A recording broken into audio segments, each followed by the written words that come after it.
queria pedir desculpa pelo possível nervosismo. Eu nunca falei em frente a tanta gente. Por isso, a voz está um bocado a tremer, mas isto passa. É uma grande conquista ver tanta gente nesta sala, por isso queria agradecer a todos por terem vindo. A minha mãe sabe quanto é que isto custou, sabemos todos quanto é que isto custou e queria agradecer mesmo por terem vindo, porque, como o Zé Pedro disse, é uma prova de amor, antes de tudo. E muito obrigada por terem vindo, a sério.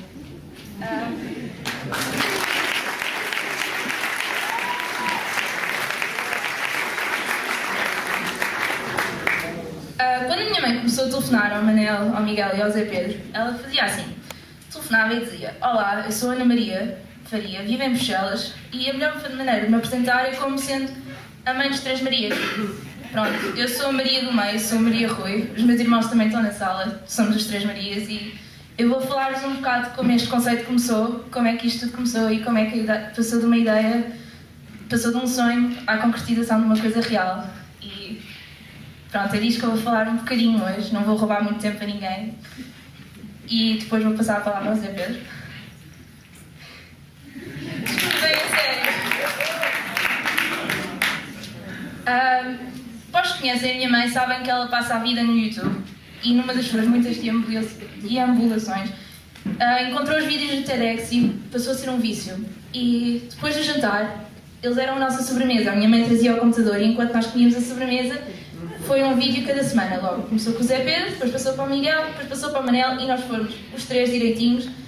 E com a lata que ela tem, mais uma vez, quem a conhece sabe, ela tem uma lata gigante e começou por telefonar. Pegou no telefone, arranjou os números, telefonou e lá disse: tenho uma ideia, gostava muito que viessem a Bruxelas. E isto começou por ser uma ideia pensada para os 3 últimos anos da Escola Europeia, que é a escola em que eu ando, mas rapidamente se percebeu que isso não tinha sentido e tentou-se alargar a um público mais vasto, que são vocês, porque isto é tudo sobre partilha de ideias, partilha de emoções e partilha de desafios, e não tinha sentido limitar isso a um público só de 3 anos, então tentou-se apanhar o máximo de gente possível. Mais uma vez, muito obrigada por virem. Tenho que agradecer a muita gente, porque isto não teria sido possível sem a ajuda de muita gente. As pessoas, sobretudo neste tempo de crise, pensam-se que as pessoas não partilham, pensam-se que as pessoas não dão. Pensam-se que se olha para o próprio amigo, isto depois é a prova que isso é mentira. Houve tanta gente que deu, houve tanta gente que abriu o coração, abriu os braços e deu tudo o que tinha. Eles sabem quem são. Muito obrigada por tudo, porque fizeram com que isto fosse possível e... Pronto, muito obrigada.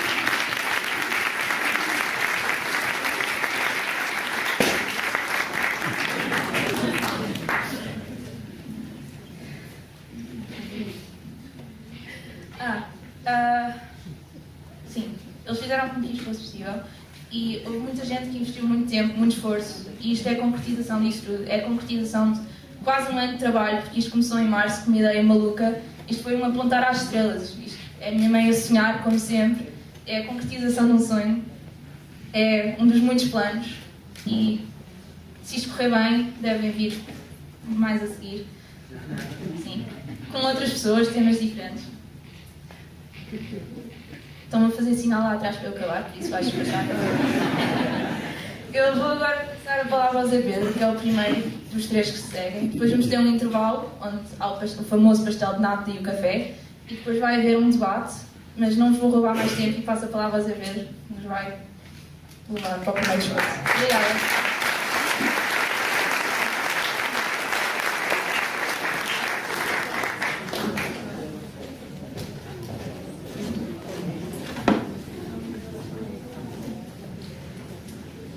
Muito obrigado, Maria Rui, pelas tuas palavras e muito obrigado à Ana pela iniciativa, sem dúvida. Sinto-me muito orgulhoso e sei que partilho conjunto com o Miguel e com o Manel, falávamos agora disto, desta oportunidade de, como a Maria Rui referiu, podermos partilhar ideias, lançar desafios em conjunto, depois pensarmos todos juntos.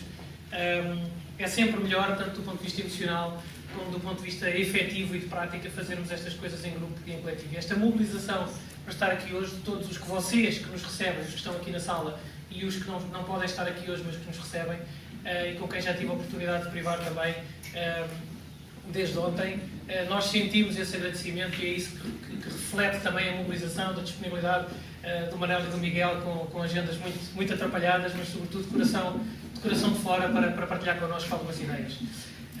Eu, desta vez, vou usar aqui uma cábula, porque tenho algumas dicas que gostava de vos deixar também, em jeito de partilha, e por isso é que vou usar um bocadinho esta cábula hoje para partilhar convosco até algumas citações que gostava de deixar neste desafio.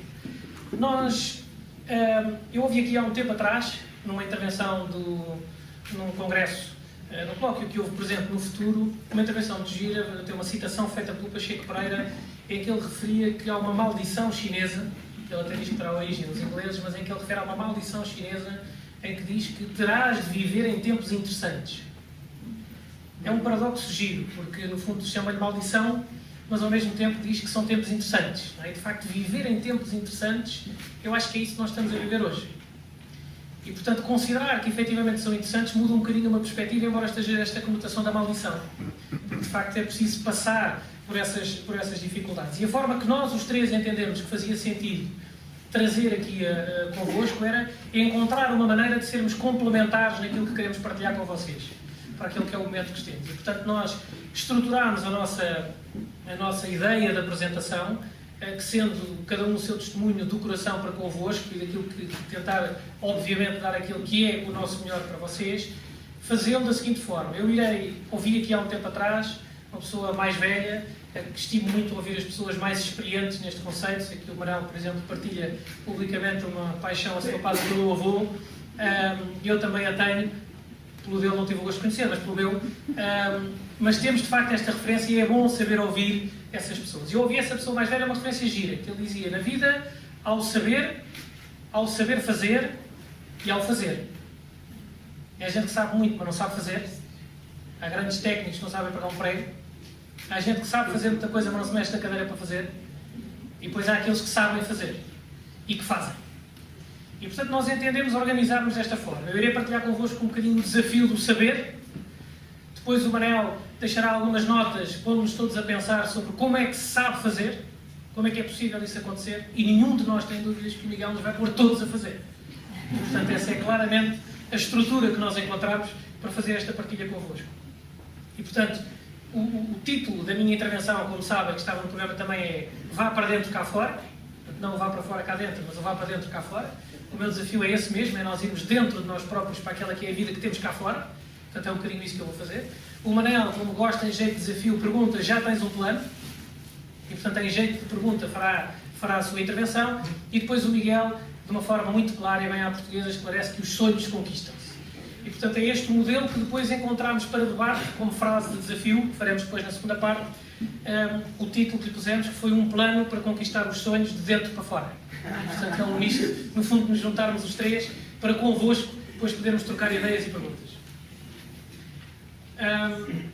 Sobre este conceito do saber e da importância de nós, de facto, darmos a esse conceito de saber, e que para que as coisas, de facto, muitas vezes são associadas a demasiado teóricas, eu começava por uma frase de um português, não poderia deixar de ser, o professor Eduardo Lourenço, um homem com muito respeito, um dos grandes pensadores e filósofos portugueses, reconhecido internacionalmente, e ele, há pouco tempo, numa entrevista que deu, usava uma frase que ele dizia: há uma dor universal que tem que encontrar uma resposta.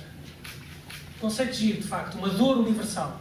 Portanto, porque mais do que aquela frase, aquela palavra que não me apetece claramente dizer aqui hoje, porque já estamos todos muito cansados dela, mas há de facto esta dor, porque eu acho que é mais do que as vertentes económicas ou as vertentes políticas. Há algo no nosso âmago e na nossa alma que de facto está a doer.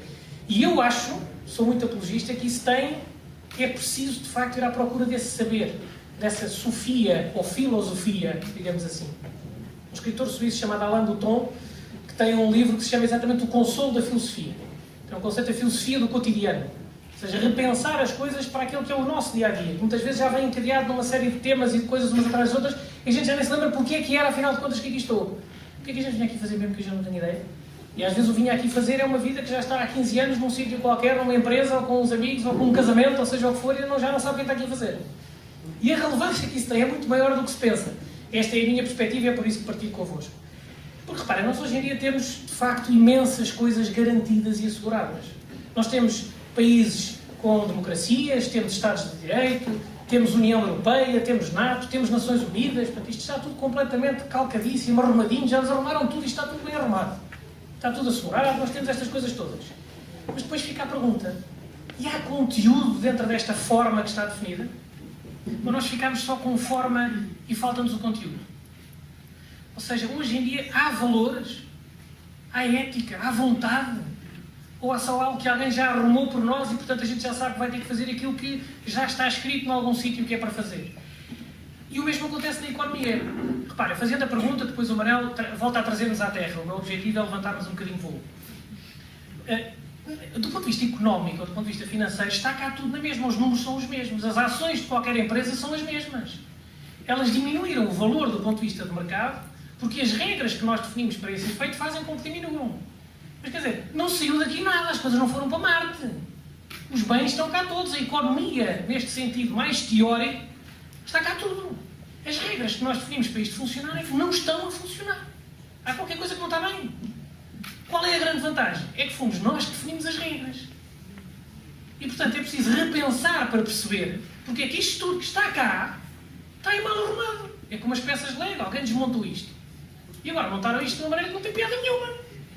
Epá, desmontem e montem outra vez. Epá, mas as instruções diz que é aquilo. Pois está na hora de saber quem fez as instruções. Quantos de nós no nosso emprego não temos aquela coisa, vamos a descobrir há não sei quanto tempo, que é uma circular que passa por toda a gente há anos, quando a gente vai perceber porquê? Pá, porque era assim, porque o Antunes já fazia assim. Pois, mas se calhar podemos repensar, não? E portanto é este lado do desafio que eu acho que vale a pena. Há um autor chamado Jan Buruma, tem um livro que se chama Domar os Deuses, em que ele faz claramente a pergunta: será que nos chega a democracia e o direito de voto? Ou será que faz falta a democracia às religiões? E eu acrescentaria a espiritualidade, o pensar um bocadinho a vida. As pessoas agora podem escolher, mas não sabem escolher. As pessoas agora podem votar, mas sequer não sabem votar. E portanto há aqui qualquer coisa que de facto nos está a fazer falta. Porque reparem, nós vivemos num mundo que foi construído por uns para serem agora outros a viver. Mas isto não é de agora, isto foi sempre assim. E esta perspectiva da humanidade funcionar assim, só que atualmente nós vivemos demasiado depressa. Miguel depois já vai explicar porquê. Mas nós vivemos muito rápido.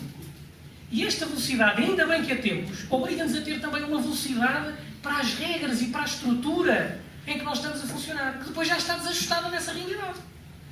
O professor Fernando Henrique Cardoso, presidente do Brasil, um homem notável de vida, de experiência, de exemplo, de dignidade, um grande economista mundial, para além da importância que teve no Brasil, teve nesse colóquio do Presente no Futuro, os portugueses em 2030, organizado pela Fundação Francisco Manuel dos Santos, em Portugal, em Lisboa, uma intervenção notável.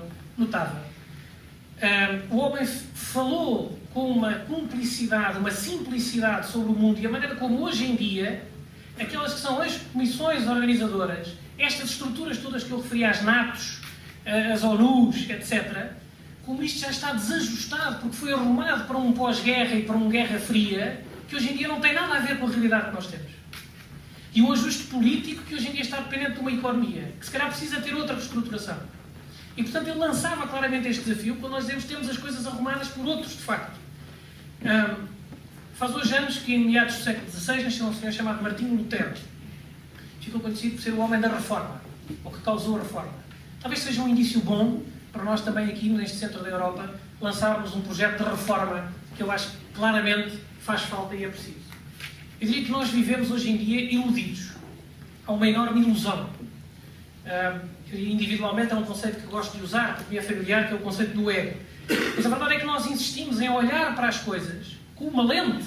Pensem, eu acho que é um bom exemplo. Imaginar uma lente, a gente tira uma lente e diz: ok, isto é um automóvel, não é um elefante, eu não estava bem a ver. Se uma pessoa tira a lente, de repente, pois claro, não estava a ver. Mas nós não aceitamos essa possibilidade. De tão agarrados que estamos a isto. O Joshua Cooper Rummel tem um best-seller internacional chamado A Era do Imprevisível, em que ele fala claramente desta imprevisibilidade.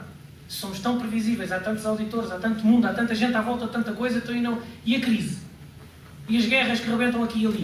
Ele dizia com piada, às tantas no livro, onde ele diz assim: há uma agência internacional norte-americana que foi quem anunciou o início da guerra do Iraque.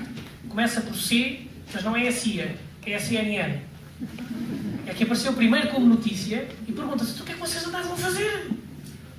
Eu não estou a dizer que eles estejam mal, mas de facto a velocidade a que estas coisas acontecem, nós vivemos muito iludidos. Recorda-me inclusive aquela situação, portanto, as pessoas veem mundos que não são aqueles onde estão, acham que são coisas que será não é aquilo que somos. E como não ousamos perguntar, continuamos perdidos, não é? E portanto lembra-me aquele episódio de um médico, psiquiatra, que estava habituado exatamente a lidar com pessoas que veem o mundo de outra maneira, e esquizofrénicos, e pessoas que olham para a vida de facto de uma forma diferente, e ele entra no seu consultório e está um indivíduo de gatas, com um rolo, uma fita na boca, a andar que nem um cachorro, e ele diz, oh meu caro amigo, um cachorrinho aqui tão lindo, vem cá seu bebê. E o homem vai de gatas e vai atrás para baixo da secretária, ai não é um cãozinho, é um gatinho, é um bebezinho tão lindo, olha cá. E depois chega debaixo da secretária e o homem começa a puxar o fio e mexe no rato que estava em cima assim, disparate, é um ratinho, claro que é um ratinho, então vamos falar sobre isso. E o homem sai lá de baixo, tira o adesivo da boca e diz, pá, o doutor é assim, você para imediatamente com isto, eu garanto que lhe instala a internet. E portanto, de facto, esta perspectiva de ele achar que são os outros que estão doidos e não foi a hipótese de nós estarmos a ver mal. Pá, eu acho que estava para instalar a internet. E, portanto, quando a gente olha para a vida desta maneira e não aceita que pode estar a ver mal, não nos permite ter um jogo de cintura que nós hoje precisamos de ter para combater a tal dor, falava o professor Eduardo Lourenço. E nós não só estamos iludidos, para mim é incontornável, estando na Bélgica, referir um personagem na área da pintura que é para mim um dos número 1 do mundo, René Magritte, o surrealismo, aquele conceito, isto não é um cachimbo, ceci n'est pas un pipe. É exatamente, não é, aquilo é uma fotografia de, não é? E esses quadros dele que são tão elucidativos, é muito esse surrealismo que é aquilo que eu acho que nós andamos. E depois, repare, nós não temos essa capacidade de manobra, estamos estruturados com uma série de regras que achamos que não é possível mexer na regra dos legos, não é? Até os legos hoje em dia, eu adoro legos, até os legos hoje em dia já têm 3 possibilidades.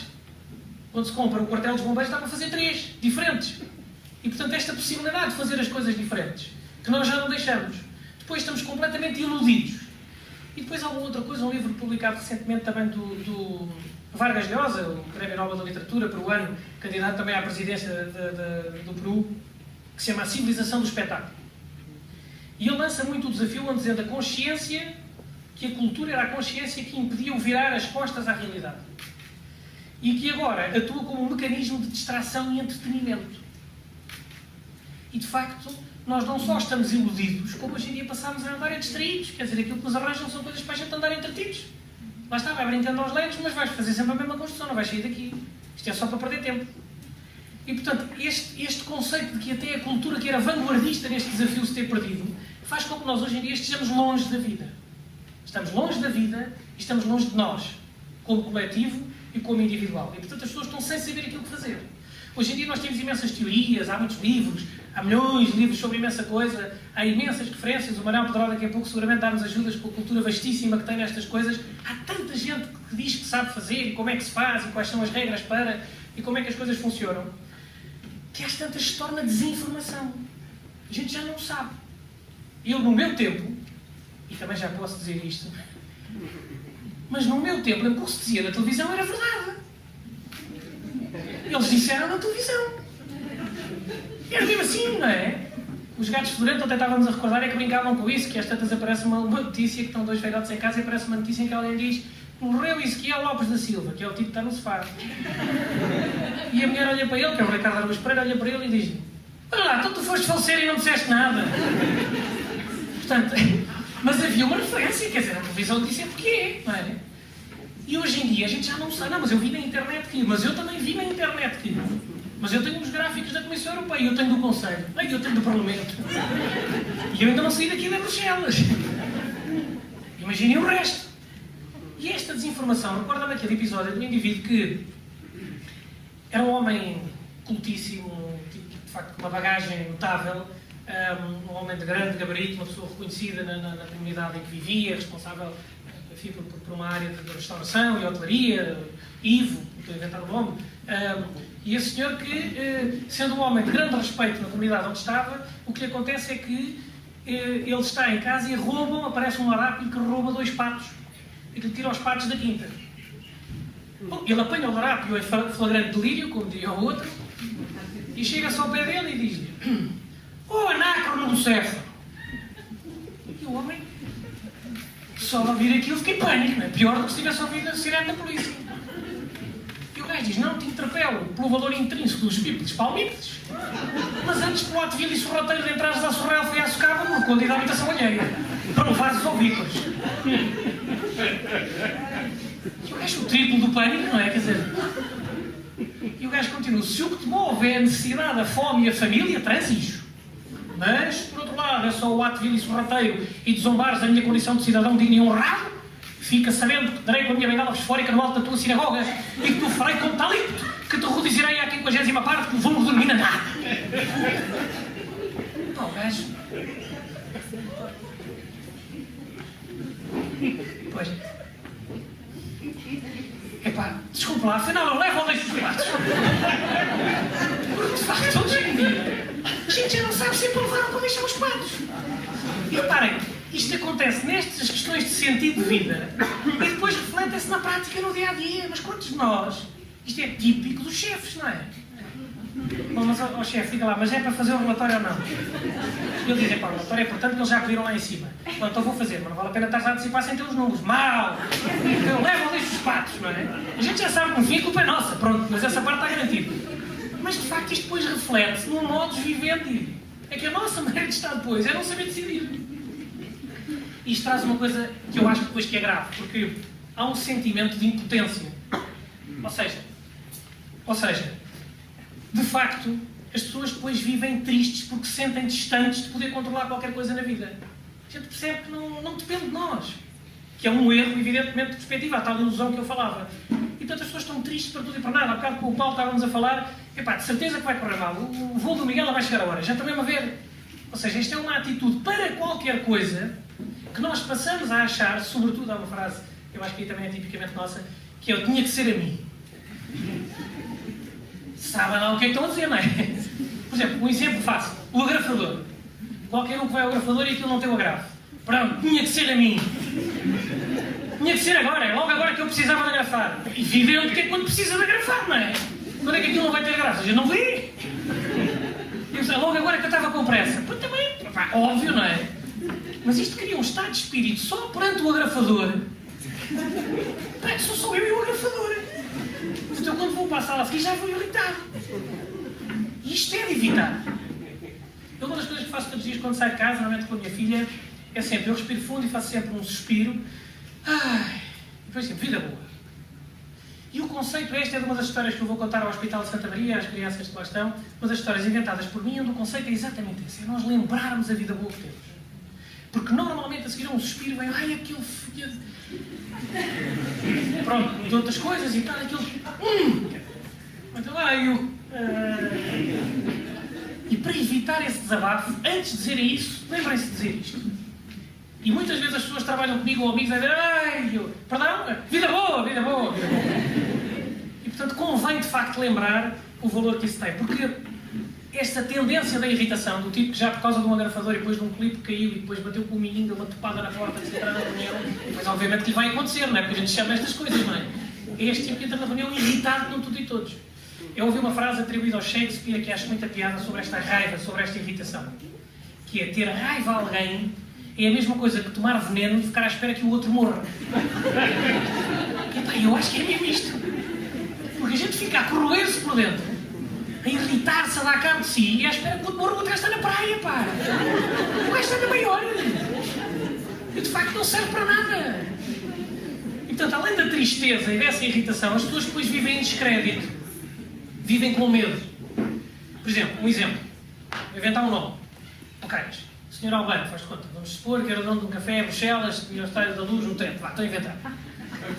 O homem está preocupado com o resultado do Benfica e então, percebendo deste descrédito que nós temos perante a vida, as pessoas depois tentam-se agarrar, talvez o tal nosso sebastianismo, aos Cristianos Ronaldos, aos José Mourinhos, a alguém que venha e resolva-me isto, faz favor. Rápido que eu tenho jantar de Natal. Queria organizar. Já com o banco a dar crédito. Certo, Francisco? E portanto, quando a gente pensa isto, está à espera que venha alguém tratar de tudo. Então, leva a este conceito do vidente, que é a gente querer saber o futuro, que é uma coisa que eu nunca percebi para quê. Porque objetivamente não serve para nada. Se está definido, deixa-o estar. E só vai condicionar seja o que for que eu estiver a fazer. Não serve para nada. Então lembra-me esse indivíduo, está o senhor Albano, que vai à vidente para saber qual era o resultado do Benfica. Ele entra, bate à porta e a senhora diz: quem é? E ele diz: ui, que isto começa mal. Pois se a senhora não sabe quem é que vai à porta, como é que vai adivinhar o futuro, não é? Faz algum sentido, mas eu achei que nem sequer vale a pena lá ir. Porque esse medo de tentar viver fora daquilo que é o nosso tempo é que é algo que não faz sentido.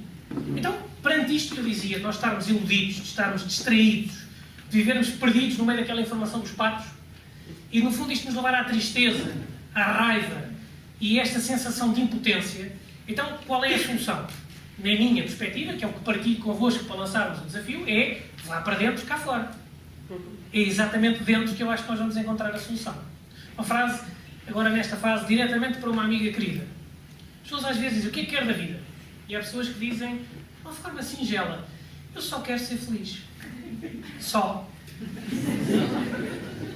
Pois é. O que é que isso quer dizer? É que aqui eu tenho uma perspectiva muito pessoal. Eu acho que a felicidade não é um objetivo da vida. A felicidade é uma consequência. A felicidade é uma consequência de uma forma de estar na vida. Quando a gente acha que a felicidade é um objetivo e é algo que eu consigo ter, que eu consigo alcançar e agarrar e ter na mão, eu vou perdê-la de certeza. Einstein tinha uma frase que dizia: não procure ser uma pessoa de sucesso, procure ser uma pessoa de valores. O sucesso é só uma consequência. E é exatamente isso que eu acho em relação àquilo que nós apelidamos de felicidade. Porque quando alguém diz o tal só quer ser feliz, é muito mais do que isso. E o Neil Walsh, um autor que gosto muito, norte-americano, tem uma série de livros, Conversas com Deus, e que agora iniciou uma nova saga que ele chama Conversas com a Humanidade, em que ele diz exatamente a mudança está dentro de si. E como eu também já disse uma vez, e é claramente a perspectiva que vejo, ela esconde-se no único sítio que sabe que nós não a vamos procurar, que é dentro de nós próprios. Porque aí é que eu vou perceber o que é que eu quero fazer. E quando eu souber o que é que eu quero fazer e qual é a minha opinião, onde é que eu vou querer ir, é aí que eu vou estar. E depois eu vou ter a grande serenidade de estar bem comigo. Pode haver muitos que não vão estar bem comigo, isso faz parte da vida. Mas ter essa tenacidade, essa coragem da opinião e de ir em frente, é isso que nos traz a paz de espírito. É aí que a gente vai ter a felicidade. É só uma consequência. Para esse efeito, 3 dicas que partilho convosco. Primeiro, lembrar as coisas simples da vida. As coisas singelas. Uma senhora chamada Françoise Héritier, que é professora honorária no Collège de France, antropóloga, etnóloga, tem um livro que publicou há pouco tempo, muito pequenino, que é uma carta que ela partilhou com um amigo, que se chama O Sal da Vida.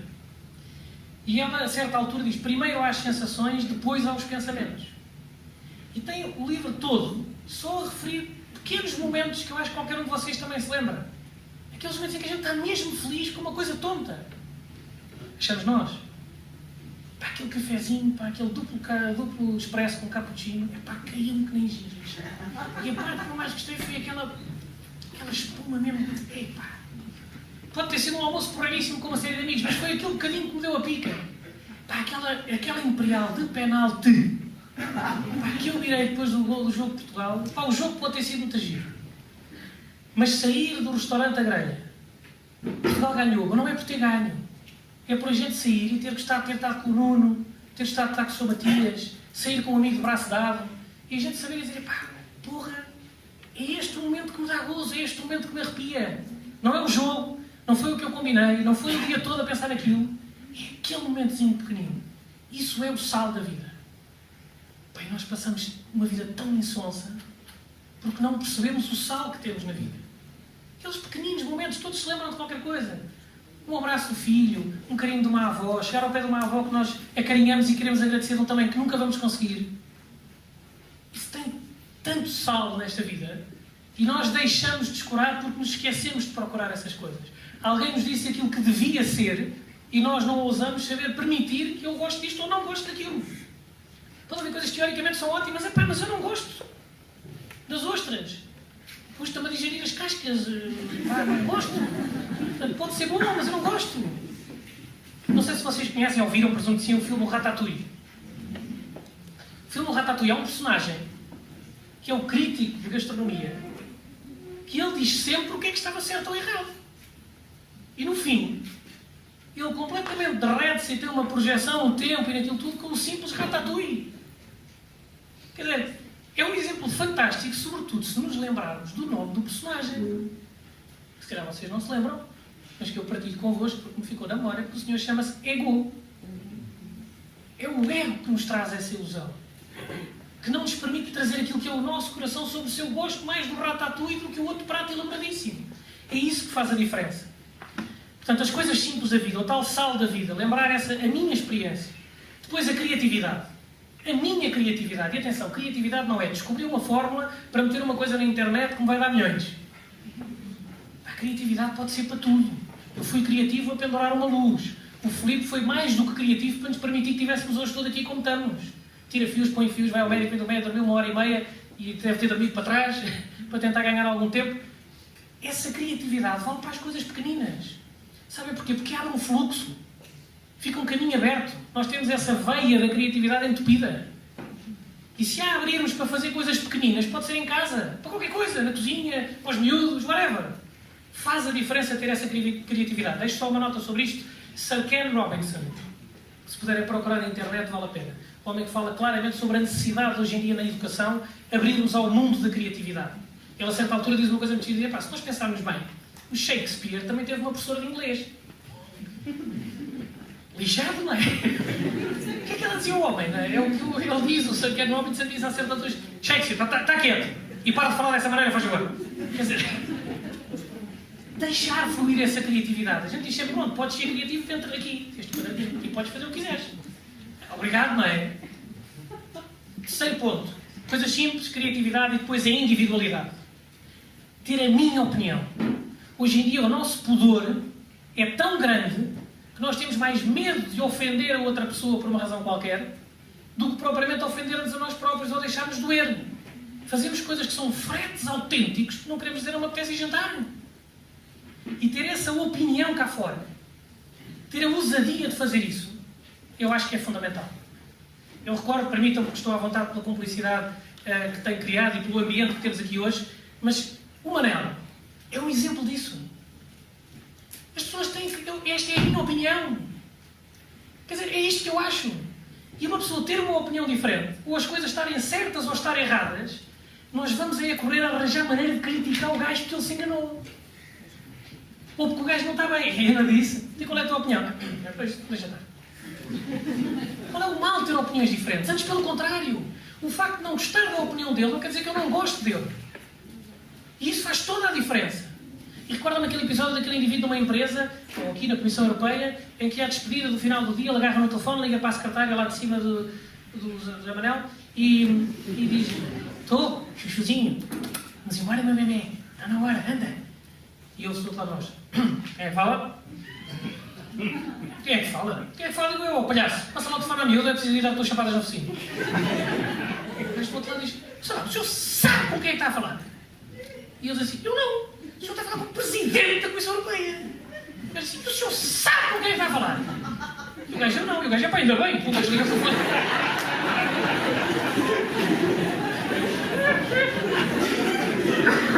Às vezes pode dar jeito também não dar assim a cara à bruta. Mas se tiver que assumir a posição e dizer que a secretária de lá é a namorada dele, é para ser, qual é o mal?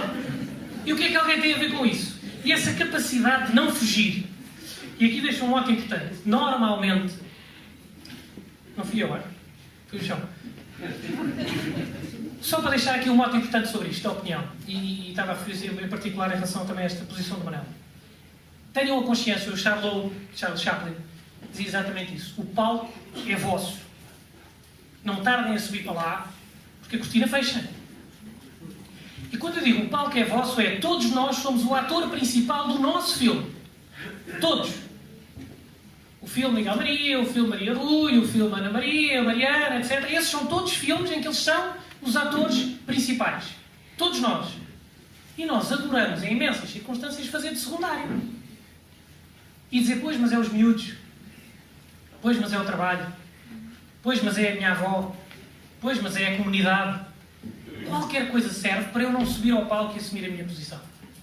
O meu filme, que é só nosso. Imaginem, ir ver um filme do James Bond e o gajo não aparece. O gajo, mas quando é que o gajo entra? O gajo está lá atrás a tratar das coisas que é para estes ficarem bem. Epá, mas eu queria ouvir o gajo, porra. Tirinho, vá lá, qualquer coisa. E, portanto, nós somos atores principais da nossa vida. Uma história que eu segui aqui há um tempo com interesse. Passado pelo Barack Obama e a Michelle Obama, e em que o Barack e a Michelle vão... Acho que podemos tratá-los assim, estamos aqui em um ambiente cúmplice. O Barack e a Michelle vão a um jantar. E a Michelle entra e está no restaurante e vem um senhor para falar, e os seguranças e tal, o commander, deram eles, e escreve um bocadinho e tal, e ela faz sinal para entrar, cumprimenta, faz uma grande festa à Michelle, despede-se e o Barack pergunta quem é este Gabiru? Gabireito, neste caso. E ela diz, foi meu namorado, ele é o dono do restaurante, foi meu namorado em tempos. Sim senhor, estás a ver? Se tivesses ficado com ele, agora estavas aqui trabalhando no restaurante. E ela respondeu, não, meu amigo, se eu tivesse ficado com ele hoje era presidente dos Estados Unidos. E com isto eu peço a todos uma salva de palmas às senhoras desta sala.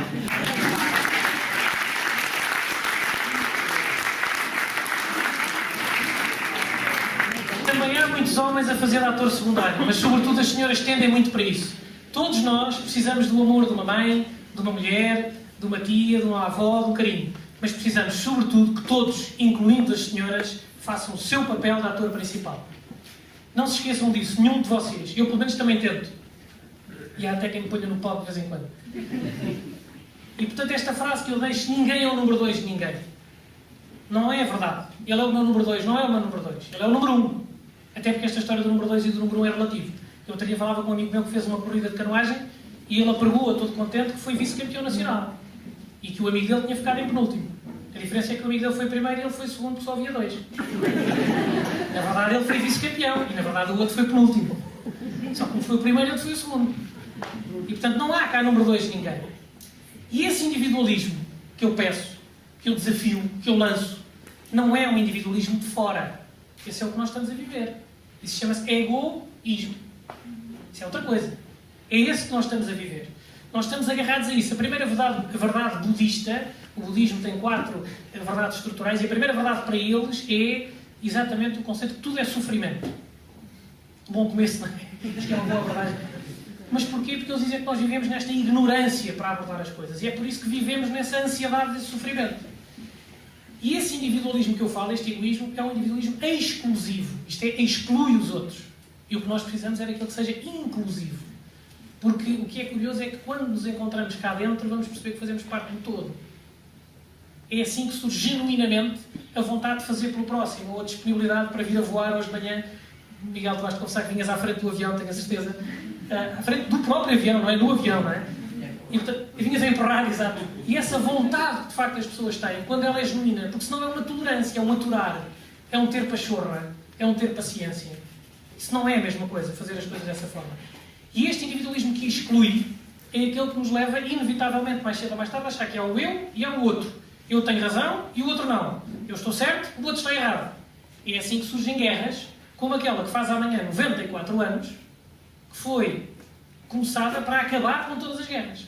Foi assim que foi apresentada ao público em geral. Foi isto. Esta é a guerra que vai acabar com todas as guerras. Por isso é que eles não lhe chamaram a primeira. Não sabiam que ia haver a segunda. E as outras todas que lhe seguiram. 11 de novembro de 1918 terminou nessa expectativa. Ainda hoje vivemos isto. Uma nota só sobre um livro fantástico que apanhei há pouco tempo também, que se chama Não Odiarei. Um médico, e permitam-me que leia, que se chama Izeldin Abuelaish. Um homem de uma emenda da beira, de certeza, com este apelido. Que se chama, conhecido como o médico de Gaza. Não Odiarei. Um homem a quem num bombardeamento mataram as 3 filhas e uma sobrinha. E é um homem que é médico e que vive em prol da paz naquele que sabemos ser uma zona fulcral dos desafios e das guerras que temos hoje em dia. Mas a verdade é que nós continuamos a viver esse egoísmo porque nós achamos que controlamos tudo. Que é um fenómeno giro. Nós achamos, de alguma maneira, com a capacidade que o ser humano tem, nós achamos que somos nós que controlamos o mundo e os outros todos. E queremos muito ter essa posição de controle. Eu recordo um caso que li há pouco tempo uma coisa gira. Um espanhol ganhou a lotaria aqui há uns anos em Espanha e ele ganhou a lotaria com a terminação 48. E quando lhe perguntaram, mas como é que qual foi o feeling que teve, ou onde é que foi buscar isso? Ele disse, não, foi muito simples, eu pensei durante 7 dias e durante 7 noites sonhei com o número 7. E portanto é fácil, 7 vezes 7, 48. Portanto, achar que é o homem que controlou, por acaso mais faz mal as contas, não é? Foi o que o safou. Ou então aquilo era uma tanga descomunal. Por isso é que eu acho que um dos grandes desafios hoje da ciência e do que se estuda é exatamente o inconsciente e o subconsciente. É a tal parte, e permitam-me agora avançar um bocadinho mais, é essa tal parte que nos une a todos mais do que nós pensamos. Esse inconsciente. Daniel Kahneman é um homem que escreve Prémio Nobel da Economia em 2002, é um psicólogo sobre economia comportamental. Então, sobre pensar depressa e devagar. E este desafio, de facto, de que há um conjunto de fatores comportamentais nisto e nós achamos não, que é tudo racional, está tudo nos manuais, está tudo nos livros, é claramente outra coisa diferente daquilo que nós estamos a pensar. Por exemplo, quando uma pessoa acha que controlou, que fez, que dominou, e nós achamos muito essas coisas, há claramente às vezes momentos de coragem. Por exemplo, Martim Moniz, quando em 1147, para ajudar a conquistar Lisboa, ficou entalado na porta do castelo para permitir que conquistássemos os mouros. A última frase que ele disse pela pátria, por Portugal, já se descobriu hoje em dia, foi: "Epá, não empurrem, pá!" Porque a história está cheia disto, como é óbvio, não é? E, portanto, a quantidade de circunstâncias que vão ter sido assim. E, de facto, o Daniel Brooks tem um livro também que se chama O Animal Social, muito giro sobre este conceito da inconsciência, o estudo do nosso inconsciente, em que ele diz: a má notícia é que nós estamos a descurar essa parte de nós próprios, cá dentro. O tal inconsciente que nos faz mexer e que nos faz mover. A boa notícia é que ele está cá dentro. E, portanto, é só sabermos também disponibilizar-nos para ir à procura dele. Há uma referência, depois, este conceito que nós conseguimos controlar tudo, quando por qualquer razão deixamos de controlar, ficamos completamente desorientados. Há um livro muito giro que recomendo, um livro pequenininho, simples, de um autor chamado Robert Fisher. E o livro chama-se O Cavaleiro da Armadura Enforjada. Vale a pena pensar um bocadinho nisto, de facto, da maneira como a vida dá estas voltas. Porque, reparem, nós quando percebemos que não é preciso controlar tudo, porque eu sou tudo, é que eu faço parte desse todo, dessa coletividade, deste conjunto que estamos todos lado a lado e juntos. Aceitar aquilo que a vida nos traz. Há uma senhora chamada Agnes Goncha, nasceu em agosto de 1910. Teve uma frase fantástica que diz: "Toma tudo o que a vida te der e dá tudo o que a vida te tomar. Sempre com um sorriso." Esta senhora ficou mais tarde conhecida como Mother Teresa de Calcutá. Se pensarmos um bocadinho no que foi a vida desta pessoa, dá para perceber bem o que ela quer dizer com isto. Aceitar aquilo que a vida nos trouxe. É porque é para nós evoluirmos. É porque é aquilo que é suposto. Uma das histórias que vou contar ao Hospital de Santa Maria é uma menina que descobriu que a vida é como uma concertina. Essa menina descobriu que a vida é uma concertina porque às vezes a vida estica e o som é bom, e outras vezes a vida encolhe e o som é mau. E de facto é assim. Mas é nesse oscilar de sons que está a música da vida. Senão era um som sempre igual. Normalmente no hospital quer dizer que não. Não é suposto ser assim. Mas a nossa predisposição para aceitar que pode ser assim é que vai fazer a diferença. E, portanto, é preciso depois acreditar que assim, eu estou aqui para jogar. Eu outro dia com a minha filha e com as sobrinhas dizia assim: "Bom, então vamos à brincadeira, vamos embora, tio, vamos embora. Então vá, vocês querem ganhar ou querem jogar?" Querem ganhar ou querem jogar? Querem ganhar? Sim, eu quero ganhar. Então pronto, ganhaste tu e tu. Pronto, eu e a Madalena, perdemos, vamos deitar. Epá, não, tio, a gente queria jogar. Então jogar é poder perder, é poder ganhar, é correr bem, é correr mal, é o quê? Mas é jogar. Ninguém chega ao Café Portugal e vai dizer ao senhor assim: "Olha, está a ganhar um jogo, já não precisam jogar mais hoje. Acabou-se o